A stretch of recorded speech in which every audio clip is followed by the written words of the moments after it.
you, Mitch. You know when you really want something as a kid, and you dreamed about something for years on end, then it finally gets revealed that you can have that thing and eventually you get a job that allows you to get that thing? But then 2020 happened and that thing gets taken away from you, essentially forever. That's E3 for me. I assume you haven't clicked on this video if you don't know what E3 is, but to summarize, E3 is a video game industry event where a whole bunch of companies show off what they are working on, and they usually have tons of trailers and game demos. Watching the event was honestly just a cool experience, just sitting down for hours at a time, seeing all the cool video game reveals. I was especially around for the launch of the original Xbox One and PS4, so seeing that was very amazing as well. Eventually I learned that people could finally buy tickets to see E3, and I did, and I was planning on going in 2020. However, sadly due to the big virus, E3 shut down for a year, cancelling the event in its entirety. But honestly, I'm not sure if it's even worth going to E3 anymore. To give a summary of what happened to E3, in 2019, Sony pulled out of E3, leaving but only two big companies, Nintendo and Xbox, to show up. Which was fine, E3 could still get along with that, it just didn't feel the same since. Then, in 2020, the big virus cancelled E3 in its entirety. In 2021, E3 was semi-brought back with a digital event, however, that was met with a lot of negative reception. I feel like Xbox and Nintendo were both good like always, but the rest was just a ton of filler. I mean, like Verizon, the phone company, had an event, and gaming companies like Capcom and Bandai Namco didn't have much to show either. Even Ubisoft and Square Enix felt very lackluster compared to other years. Then 2022 came and it got cancelled again. I still have no idea why it didn't run another digital event, because at least that was something. But now finally, E3 2023, it's happening again, and it's being held in person. One problem. All three big gaming companies, including Nintendo and Microsoft, have all pulled out of E3 this year. After finally being able to go in person once again, it gets screwed over with even more companies pulling out, leaving only game publishers that don't develop consoles to be a part of it, which are some of the less exciting parts of recent years. A lot of people say that the big virus has killed E3. I disagree. I think the big virus exposed E3's weak point. Let me explain. Ever since 2013, Nintendo has primarily focused on digital announcements, called Nintendo Directs. They would usually happen a couple times per year and announce a handful of new games coming to that platform.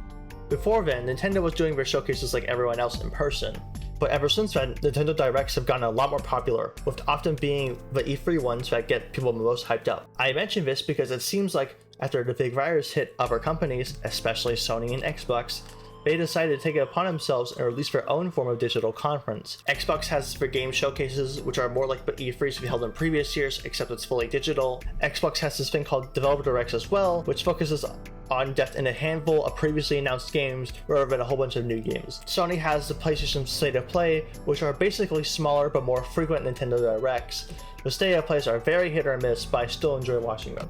E3 wasn't ruined because of the big virus. It was ruined because the technology has increased so much in recent years that it has outlasted its usefulness, especially to big companies.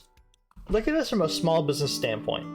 Would you ever pay all the funds to host a small booth for your upcoming game, which includes all the traveling fees and hotel fees and so on? Or would you ever just make a video showcasing your game, put it into one of the directs that will happen around the time and get really good advertising? Sure, you can do both. However, I like to think that one of them will be a lot easier to do and will get you a lot more attention in the long run. That one being obviously the latter option. Don't get me wrong, I love the idea of playable booths, but you can essentially get that same feeling from a downloadable demo from a Nintendo eShop or the PlayStation Store. Once again, much easier and effective than going all the way down to LA only to interact with a fraction of people you interact with. Once again, you can do both. I'm just pointing out that at least one of them, from my perspective, is much easier than the other.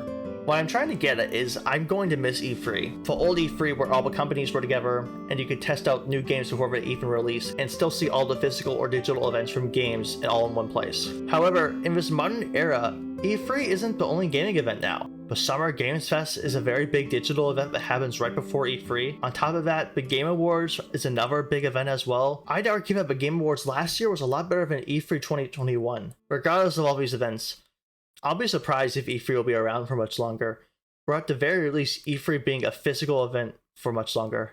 It just doesn't seem worth it to me personally. Before this video ends, I have a couple announcements to make. First, I would like to thank Empearts and KitzzArt for making amazing thumbnails for my second channel. They will also be used as profile pictures as well. Sorry it took so long for the announcement. I was planning on doing it once my second channel got rebranded, but that seems like it'll take a long time.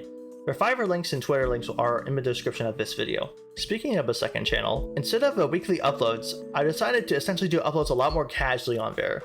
It's getting very hard to record with friends, and I want a second channel to be more of a minor focus on gaming content. It's been my dream to always host a Let's Play channel, but it's really hard right now, and I want to make sure I get this channel up and running before I get another channel going as well. Although I'd still like to do both. I'm not sure what my next upload on there will be, but I'll let all of you know. Finally, due to some living circumstances, it's getting harder and harder for me to record audio and edit on videos. This, on top of my college, work, and my computer crashing frequently. I wanted to take the time to announce that a lot of my future videos I want to be a lot better in quality. I want to give new viewers a better impression of my channel. This means that videos might take longer to get out, but I'll be working harder on them, I promise. Another thing real quick is that I might be privatizing a couple of my vids because I think the quality of them is just very bad. Regardless though, I hope everyone has a good day, and I'll see you all in the next one.